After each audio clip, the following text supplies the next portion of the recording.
começamos a estudar esse terceiro aspecto aqui da característica do homem de Deus, que é aquele a quem Deus capacitou e o fez ministro do seu reino. Isso se encontra nos versículos 5 e 6 do capítulo 3 de 2 Coríntios, onde a Bíblia diz assim: não que possamos reivindicar qualquer coisa com base em nossos próprios méritos, mas a nossa capacidade vem de Deus. Ele nos capacitou para sermos ministros de uma nova aliança, não da letra, mas do Espírito, pois a letra mata, mas o Espírito vivifica. Pai querido, é em nome de Jesus, o Teu Filho, que nós nos reunimos aqui e queremos Te pedir: vem com o Teu Espírito Santo sobre nós, abre os nossos olhos como nós cantamos, toca o nosso coração, de tal maneira que aquilo que o Senhor preparou para mim e para os meus irmãos, possamos receber, entender e viver. É aquilo que oramos no nome de Cristo. Amém. Duas coisas são fortes nesse texto, e a gente começou a ver a semana passada, e a primeira delas é que o homem de Deus, ele é capacitado por Deus, ele recebe a unção de Deus sobre a sua vida, e ele recebe essa unção para que ele possa ser ministro dessa nova aliança. O que esse texto está ensinando é algo precioso demais e que você não pode deixar sair da tua mente, e que está representado nos elementos que daqui a pouco a gente vai partilhar juntos, o pão e o vinho. Quando Jesus morreu e ressuscitou para nossa salvação, Deus firmou conosco uma nova aliança.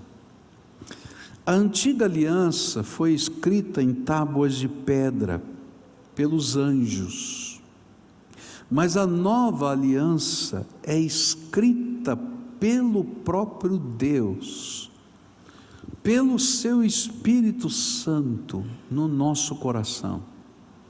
Quando você recebeu Jesus como Senhor e Salvador da sua vida, um milagre espiritual aconteceu, e a gente não pode esquecer disso. E esse milagre espiritual é que Deus abriu as janelas dos céus, e isso é parte dessa nova aliança, e Ele derramou sobre você o seu Espírito Santo. E naquele momento que você recebeu o Senhor Jesus e fez parte desse milagre, você foi selado com o Espírito Santo de Deus. O selo de Deus está sobre você. Você se tornou propriedade exclusiva do Senhor Jesus Cristo. E é por isso que a Bíblia vai afirmar que o maligno não pode tocar em você. Pode fazer macumba, boa cumba, ou sei lá o que coisa, não pega, porque o Senhor Jesus selou a tua vida. Está entendendo? Mas não para nisso. A palavra de Deus diz que nessa nova aliança Ele escreveu a palavra dEle, a lei dEle, a vontade dEle no seu coração.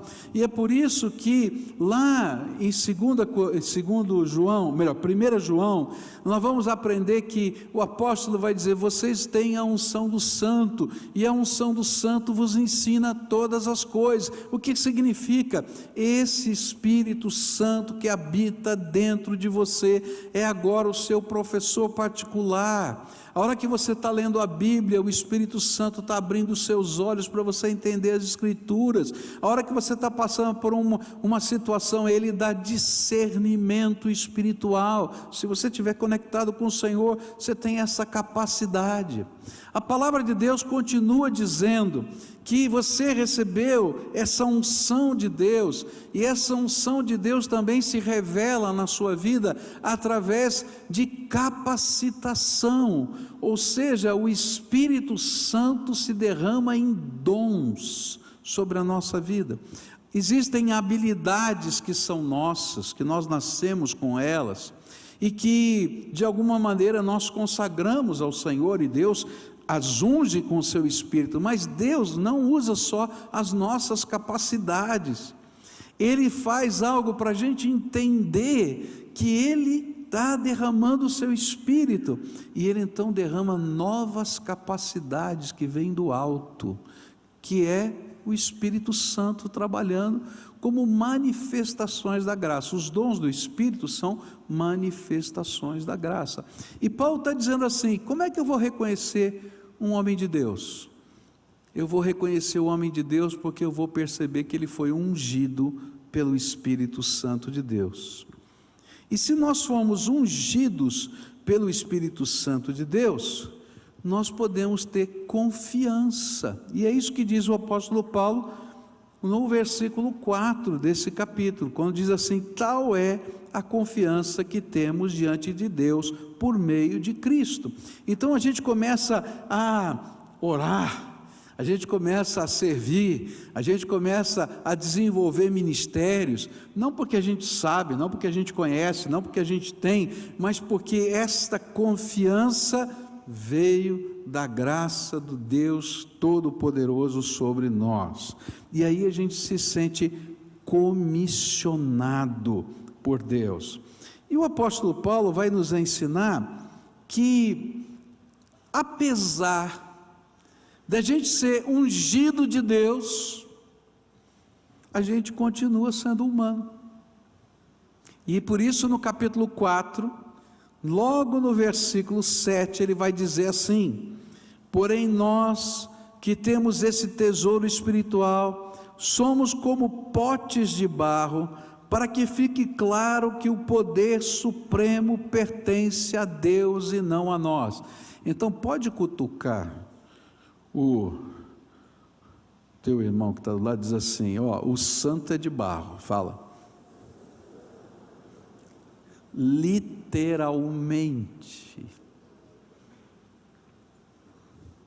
O apóstolo Paulo está ensinando uma coisa tremenda: você foi ungido de Deus, foi derramado graça sobre a tua vida, porém você é um vaso de barro. E sabe, muitos de nós somos capazes de perceber que às vezes somos um vaso de barro meio rachado, não é? Alguns anos atrás eu ouvi um pregador contando essa história, eu achei muito bonita e apropriada para esse dia. Ele disse de um missionário que estava trabalhando na China, né, muitos anos atrás, e ele viu um velho chinês buscando água. Então a aldeia ficava em cima da montanha e a água era no rio, no fundo do vale. E então ele descia com aquelas cangas, né, penduradas ali com os dois potes, um de cada lado. Ele descia até lá no fundo do vale, né? Descia a montanha, pegava a água, depois ia subindo com aquela canga, com os potes cheios pelo caminho até chegar na vila em cima da montanha. Só que o velho chinês tinha 2 potes rachados. E então ele enchia o pote lá embaixo no rio, mas quando ele chegava só tinha metade da água, porque no meio do caminho ia pingando, os potes iam pingando de um lado para o outro, e até ele chegar lá em cima já tinha ido metade dos 2 potes. E aí o missionário chegou para aquele velho chinês e falou assim: senhor, o senhor já percebeu que o seu pote está rachado? Seria interessante a gente trocar esse pote. O senhor já é idoso, faz um esforço tão grande, desce a montanha, pega a água, sobe a montanha, e quando chega aqui só tem um pote. E aí o velho, meio que indignado, olhou para o missionário e disse assim: o senhor já olhou o caminho? Como assim? O senhor já percebeu que dos 2 lados por onde eu passo tem flores que eu rego todos os dias com o meu pote rachado? E eu achei muito interessante essa história, porque é isso que acontece conosco, comigo e com você. Deus derramou o seu Espírito sobre a minha vida, eu continuo sendo humano, eu tenho problemas, eu tenho lutas, eu tenho medos, eu tenho dificuldades. Eu e você somos pote rachado, mas Deus é abundante graça, que se derrama sobre a nossa vida e continua se derramando, e por onde a gente passa, a gente deixa as marcas da graça de Deus, e a rota que a gente vai passando é a rota do milagre de Deus. Mas é vaso de barro, mas é vaso que Deus pode usar, simplesmente porque um dia Jesus morreu na cruz do Calvário por nós, e ressuscitou, e é Ele que está atuando na minha vida e na sua vida, é Ele que está fazendo diferença no meu coração e no seu coração. Então eu sou um vaso de barro, você é um vaso de barro, mas nós levamos a graça de Deus, nós ministramos a bênção da nova aliança, nós falamos em nome do Senhor, e o Senhor se revela, nós repreendemos os poderes das trevas, nós somos emissários do Rei, simplesmente porque a graça de Deus está na nossa vida, para que sempre a glória seja dada a Deus. É um contraste proposital, as pessoas olharem e dizer: você é humano, mas Deus está usando a tua vida. E é interessante porque às vezes a gente olha para esses contextos e a gente imagina que o homem de Deus é um herói, mas na verdade ele é só homem, que Deus pode usar. É interessante porque quando a gente olha para a história de Davi, a gente vai ver exatamente isso. Chega aquele menino no campo de batalha, e ele ouve o gigante, não é, acusando os exércitos de Deus, e ele diz: não, eu vou lutar contra ele, desafiando, eu vou lutar contra ele, e todo mundo diz assim: escuta, você não foi capacitado para a batalha, você nunca entrou em batalha, aquele é um homem experimentado na batalha, você não fez o curso nem de soldado raso. E aí ele diz: não, mas eu vou, eu creio. E aí então todo mundo tenta fazer o que a gente imagina que aconteceria, vamos dar um treinamento rápido de batalha para ele. Então pegaram a armadura do rei, pegaram a espada do rei, para fazer o treinamento rápido de soldado. Mas ele descobre que ele não é soldado, que não funciona. E aí ele escolhe as pedrinhas, a funda e o cajado, e vai para a batalha. E é interessante porque o gigante olha para ele e diz assim: você acha que eu sou um cachorro? E que você vai lutar comigo como você luta com os lobos? Com pedras e um pedaço de pau? Olha o meu tamanho, olha a minha lança, olha a minha espada. E é interessante a resposta do rei, de Davi, ainda não era rei. Ele diz assim: não, eu sei que você é um guerreiro experimentado, mas eu venho em nome do Senhor dos exércitos. Por que eu estou dizendo isso? Porque a maior batalha espiritual na vida de um homem de Deus e de uma mulher de Deus não é ser cheio do Espírito, é ter coragem para o Espírito Santo poder usá-lo. Quantos de vocês já oraram para ser cheio do Espírito aqui? Eu vou levantar minhas duas mãos aqui. Mas Deus não nos enche com o seu Espírito para ficar em casa. Ele nos enche com o seu Espírito para sermos úteis para o seu reino. Por isso esse texto vai ter essa segunda parte. Ele vai dizer assim: ele nos capacitou para o ministério, para servir.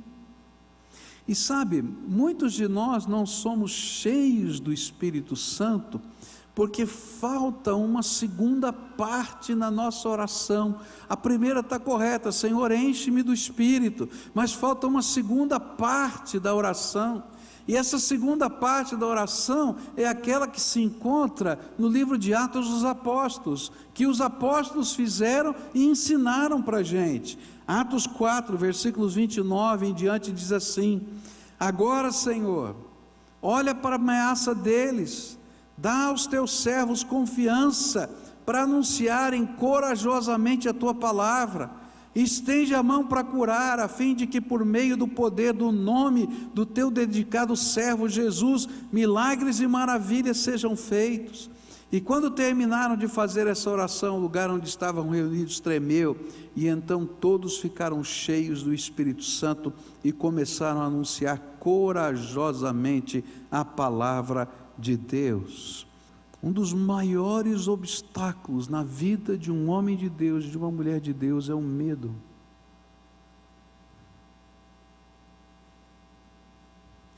Tudo isso que eu falei você já sabia, eu não precisava nem ter falado, você já tinha ouvido eu falar, já tinha lido na Bíblia.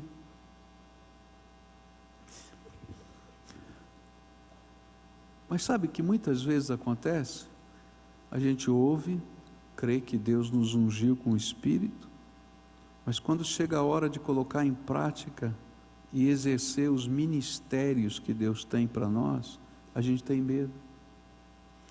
Tem muita gente que não evangeliza ninguém porque tem medo de alguém fazer alguma pergunta que você não saiba. Tem muita gente que não discipula ninguém porque tem medo da responsabilidade.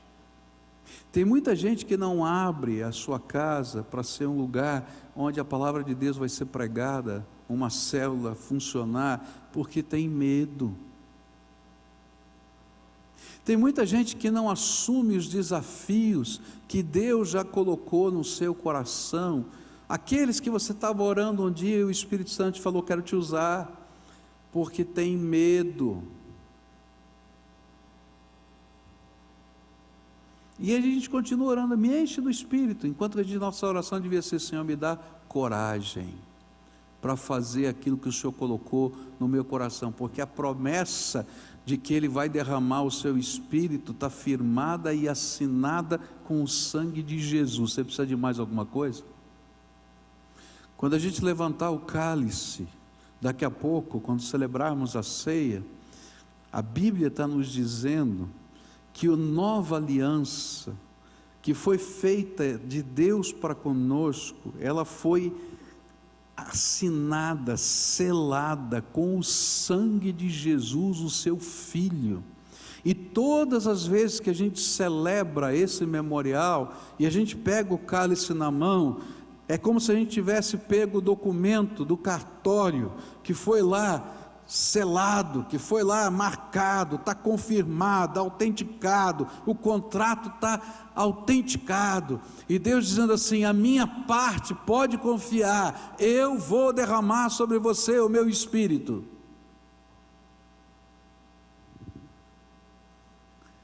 Mas a outra parte é quando eu digo: Senhor, dá-me coragem para dar o próximo passo. Quando a gente começa a servir, Deus derrama os dons que a gente precisa. E por que a gente não faz isso? Porque nos falta coragem. E sabe, queridos, o medo é o oposto da fé. Agora eu quero dizer para você, queridos, que todo homem de Deus e toda mulher de Deus tem medo. Eu morro de medo. Essa é a minha luta, porque eu estou em vaso de barro. E é nesse processo que Deus está mexendo com a minha vida. A gente estava orando pelo aumento da potência do canal de televisão, e de repente saiu. Que maravilha! Aí eu fui ver quanto custava o transmissor. Isso foi no começo desse ano. Eu falei: Senhor, mas bem agora vai sair esse negócio? Porque agora eu não tenho dinheiro, agora eu não posso. Mas como é que eu vou fazer? A economia do país. Daí eu vou para um congresso, escuto um homem pregar, o cara me deu tanta lambada, eu apanhei tanto, que eu disse: tá bom, Senhor, se é teu, nós estamos aqui, o Senhor está fazendo um milagre. O que a Bíblia está dizendo para a gente é o seguinte: olha, a capacidade é minha, o poder é meu,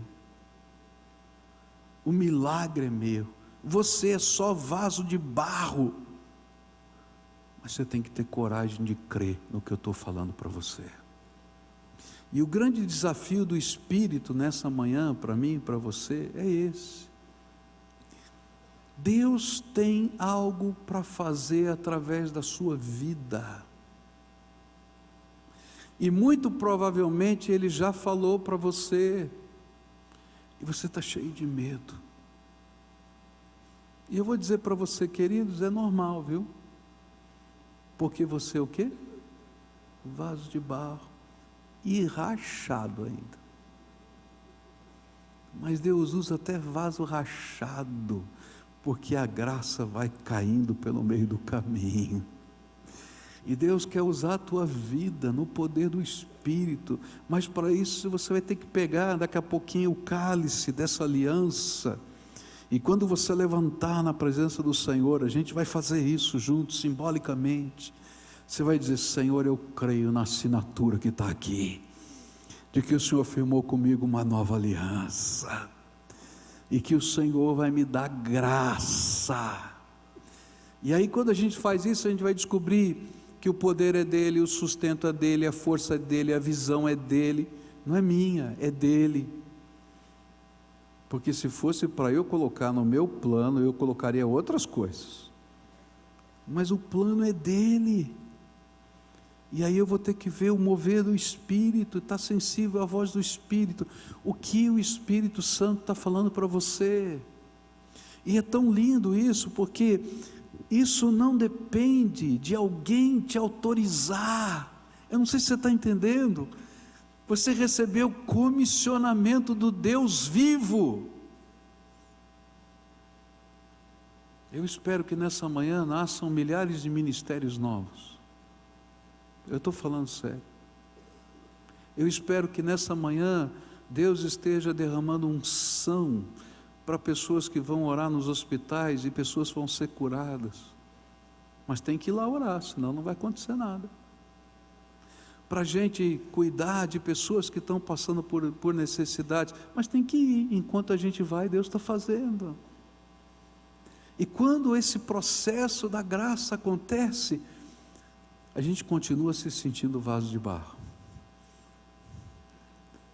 mas a gente glorifica a Deus, porque a gente sabe que tudo é dele, por ele e para ele. E esse é o nosso chamado. O homem de Deus, a mulher de Deus, é gente assim, vaso de barro, às vezes rachado, mas que Deus derramou o seu Espírito, e que enviou para fazer diferença nessa terra, e que por onde passa, vai deixar um rastro, como aquele velho chinês, das flores, dos milagres, da graça, simplesmente porque a glória é de Deus.